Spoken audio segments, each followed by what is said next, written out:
ಅದು ಕಾಲ್ ಮುಗೀತು. Next day ಇತ್ತು, ನಾನು ಪ್ರೂಫ್ ಸಮೇತ ನಾನು ಅವ್ರಿಗೆ ಕಳಿಸ್ದೆ. 2023 ಡಿಸೆಂಬರಲ್ಲಿ ನಾವು ಡೈಲಾಗ್ ರೈಟರ್ ರಘು ನಿಡುವಳ್ಳಿ ಅವರಿಗೆ ನಾವು ಏನು ಮೇಲ್ ಮುಖಾಂತರ ಅವರಿಗೆ ನಾವು ಇಡೀ ಸ್ಕ್ರಿಪ್ಟನ್ನು ನಾವು ಅವ್ರಿಗೆ ಕಳಿಸಿದ್ವಿ.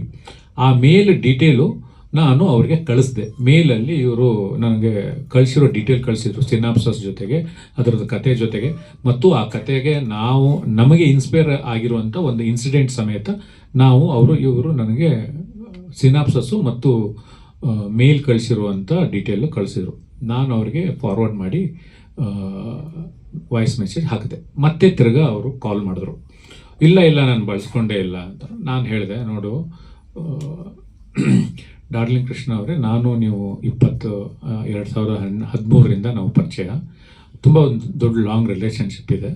ನಿಮ್ಮ ಮನಸ್ಸಾಕ್ಷಿ ಒಪ್ಕೊಂಡ್ರೆ ಒಪ್ಕೊಳ್ಳಿ, ಇಲ್ಲ ಅಂತಂದರೆ ಬಿಟ್ಟುಬಿಡಿ ಅಂತಂದೆ. ಇಲ್ಲ, ನನ್ನ ಮಗಳು ಸಾಕ್ಷಿಯಾಗಿ ಹೇಳ್ತಾ ಇದ್ದೀನಿ, ನಾನು ಹೆಂಡತಿ ಪ್ರಮಾಣ ಮಾಡಿ ಹೇಳ್ತೀನಿ, ನೀವು ದೇವ್ರನ್ನ ತುಂಬ ನಂಬ್ತೀರಾ, ನೀವು ದೇವ್ರನ್ನ ನಂಬೋದಾದರೆ ನಾನು ಹೆಂಡತಿ ಮತ್ತು ನನ್ನ ಮಗು ಮೇಲೆ ಆಣೆ ಮಾಡಿ ಹೇಳ್ತೀನಿ, ನಾನು ನಿಮ್ಮ ಕಥೆನ ನಾನು ಬಳಸ್ಕೊಂಡಿಲ್ಲ ಅಂತಂದರು.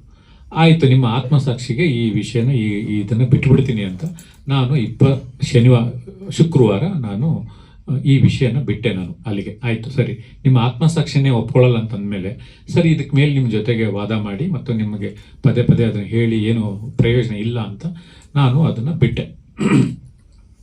ಅದಾದಮೇಲೆ ನಂದು ಏನು ಅಂದರೆ, ಇವ್ರ ಹತ್ರ ಕಥೆಯ ರೈಟ್ಸ್ ನನ್ನ ಹತ್ರ ಇದೆ. ಅಂದರೆ ಅದಕ್ಕೆ ರೈಟಿಂಗಿಗೆ ಮತ್ತು ಎಲ್ಲದಕ್ಕೂ ಇವ್ರಿಗೆ ರೆಕಮೆಂಡೇಶನ್ ನಾನು ಪೇ ಮಾಡಿದ್ದೀನಿ. ಜಿ ಸಿನಿಮಾಸ್ ಪರವಾಗಿ ಈ ಕಥೆನ ನಾನು ತೊಗೊಂಡಿದ್ದೀನಿ. ಆದ್ದರಿಂದ ನಾನು ಇಷ್ಟನ್ನು ನಾನು ಮಾಡಿ ನಾನು ಮುಗಿಸಿದೆ. ಆಯಿತು, ಸರಿ, ಡಾರ್ಲಿಂಗ್ ಕೃಷ್ಣ ಸುಮಾರು ವರ್ಷದಿಂದ ನನಗೆ ಪರಿಚಯ ಇರೋ ವ್ಯಕ್ತಿ ಮತ್ತು ನನ್ನ ಫ್ರೆಂಡು ಅಂತ ನಾನು ಅದನ್ನು ಬಿಟ್ಟೆ. ಆದಮೇಲೆ ಒಬ್ಬ ರೈಟರಾಗಿ ಅವರಿಗೆ ಒಂದು ತವಕ ಇರುತ್ತೆ.